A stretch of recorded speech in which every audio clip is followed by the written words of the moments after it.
The third reason I always called him Mr. Sinatra was I didn't want to end up in Palo Alto in a landfill somewhere, because he did kind of have a dark side to him, you know. So I approached the house with some fear and trepidation, and as I do, these huge gates open magically. Now remember, this is back in the 60s. So I'm a kid from the country. Gates don't open by themselves, and I'm going, how does it know? You know? And then it dawns on me that somebody might be watching. So I pull up to the top of the drive, and I park my Volkswagen behind a dumpster because I don't want anybody to see it. That's how bad it was. And I get out, and as I'm getting out, I look up at this huge house, and I think, geez, wow, this is it. This is the most important day of my life. And I open the door, I get out, I get my paper sack, and just as I'm getting out of the car, I'm so nervous, I drop the sack. And 3 of my reel-to-reel tapes take off down the drive in a kind of a reel-to-reel race to see who can unroll the most tape in the least amount of... And so I'm running after like this, stomping them into submission, you know, and broke one of them, but I got them finally corralled.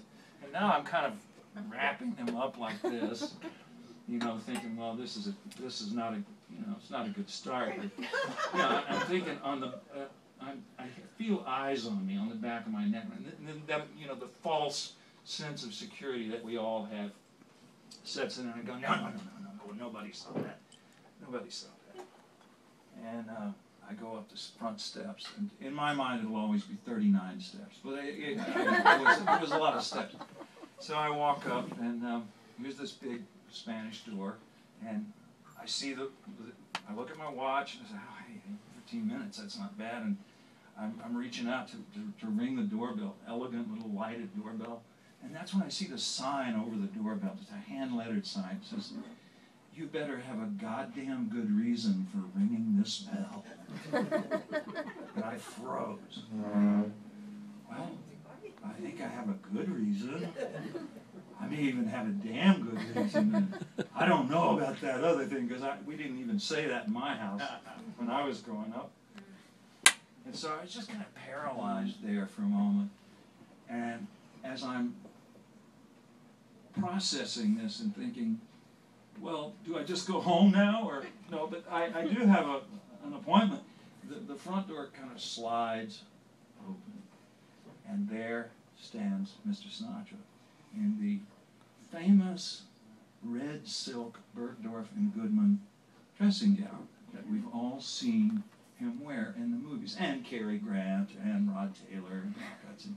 It's the one, you know, the red silk dressing gown that I'm talking about.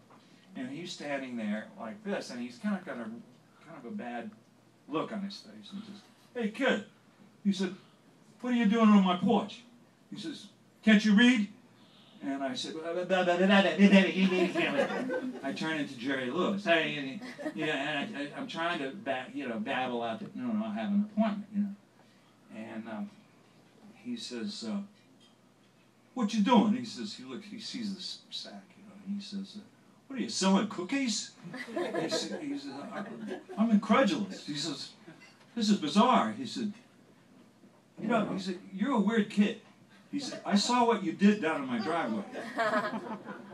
And so I'm going, oh, I might as well kill myself, you know, because this is not working. And I looked past him, and the truth is that there was a bar right at the front door of Mr. Sinatra's house. And I looked past him, and I see sitting at the bar Sarge Weiss. And he's shaking like this. He's dying. He's having the best time. About that time, Mr. Sinatra's face breaks into that famous grin. And the blue eyes sparkle, and he looks at me and he says, hey, kid. He opens the door and he says, get your ass in here. I want to hear some decent songs. And he and I were friends from then on for the next 40-some-odd years. And at least once or twice every year or two, we would get together.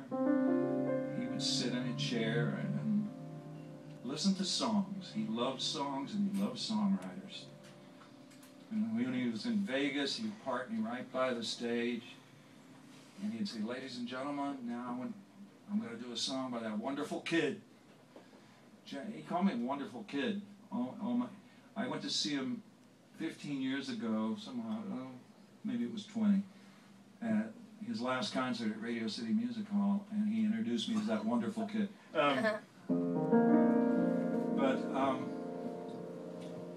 He would then sing this song. I'm sorry, I'm finding it a little warmer out here than I thought it was going to be.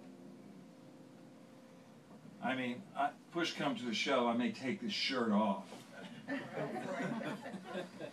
Maybe I will. As you can see, I'm from. Oh, I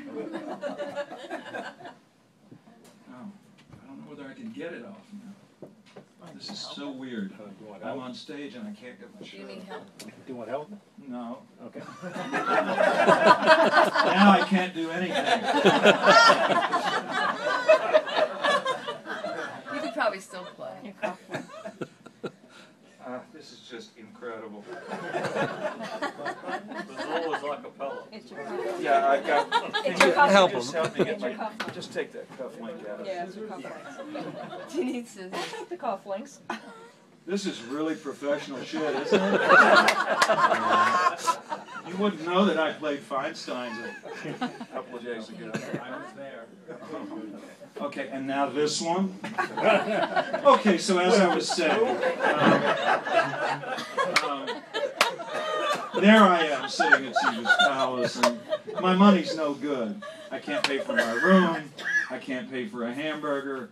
I can't pay anything to gamble. What the hell to do here?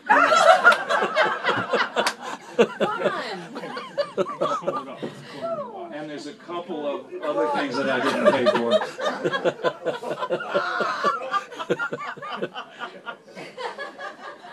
So you're having problems with that. Let me pull it. It's undone. It's undone? Yeah. He's got. All right, let's have a round of applause. Thank you, sir. Now that's something that I didn't think was going to happen. Nor did I. Come to a concert and don't trust Jimmy Webb. Come on. Wow. I wanted that job. I think I'm going to get back to the music. So, Mr. Sinatra would sing, "This time we almost made the pieces fit. Oh, didn't we? This time we almost made some sense of it. Oh, didn't we?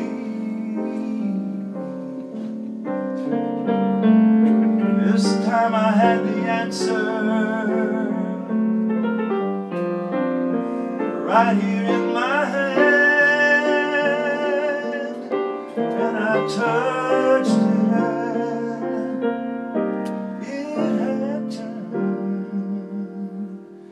To say